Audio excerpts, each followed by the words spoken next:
አሰላሙ አሌይኩም ወራህመቱላሂ ወበረካቱ። ቤተሰቦች ሰላም ብያለሁ።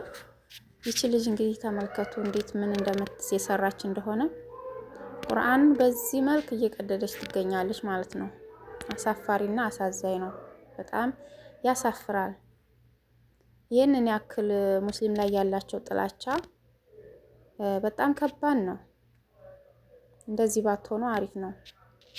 ኢትዮጵያ የምትባል ሀገር ላይ በአንድ እየኖርን በውጭ ዓለም ላይ መታችሁ በአረብ ሀገር ላይ መታችሁ ድልቅቅቅ የምትሉና ሃይማኖትን ከሃይማኖት የምታባሉ የምታጋጩ ሰዎች አላህ የስራችሁን ይስጣችሁ። ወላሂ የሚያዋርድ ይስጣችሁ። መቀጣጫ ሆኑ። ሌላ ምንም አንልም። አላህ መቀጣጫ ያድርጋችሁ። እኛ ሌላ ምንም አንላችሁም።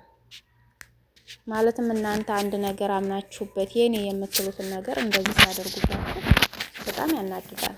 ማንም ሰው አይወድም በእምነቱ ላይ ሲመጣ የኔ በምትሉት ነገር ላይ ሲመጣባችሁ ማለት ነው። በጣም ከባድ ነው።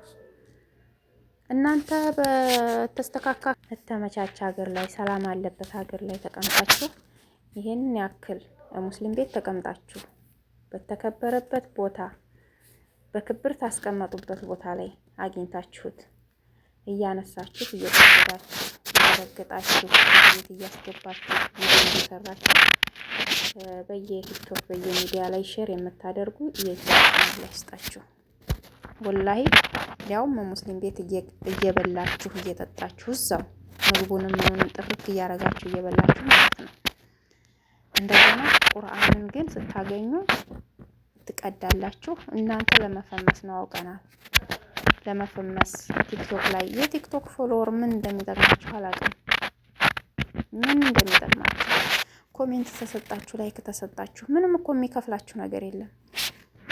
ይሄን እኮ እናውቃለን ምን ጥቅም እንደማታገኙበት። ግን ፎሎወር በቃ ይሄን ያህል አገኘች ቫይራል እንዲወጣላችሁ። ግን ፈጣሪያችሁን ብትፈሩ ይሻላል። ፈጣሪያችን ነው ብላችሁ የምታምኑትን አምላካችሁን ብትፈሩ ይሻላል። ይደብራል ይሄ ስራችሁ ከምር። እንጃ እኔ አንድ ሙስሊም ልጅ የእናንተን መጽሐፍ ቅዱስ አንስታ ስትቀዳ አይቼ አላውቅም። እኔ የሚቀደደው የኛ ቁርአን ነው፣ የሚረገጠው የኛ ቁርአን ነው። ግን እኮ ታዲያ ትዋረዳላችሁ። አንዳንዶቻችሁ ግን እንደ ድል ሆኖ ነገር ሳይሏችሁ ትቀሩና ነገሩ ሁላ ተድበስብሶላችሁ ይቀራል።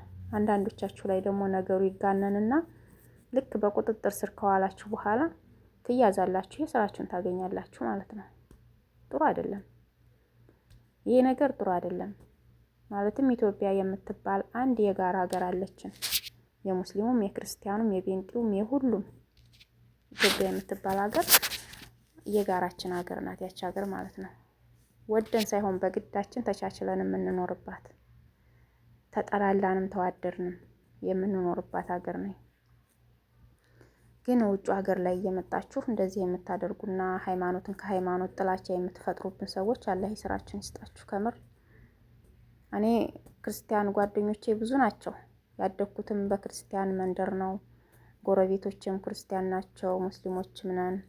ተከባብረን የምንኖረው አብረን የምንኖረው። ማንም ቤት ማንም ገብቶ የማንንም ቁርአን አይቀድም። በቤታችን ቁርአን አለን። አባቴ ቃልቻ ነው።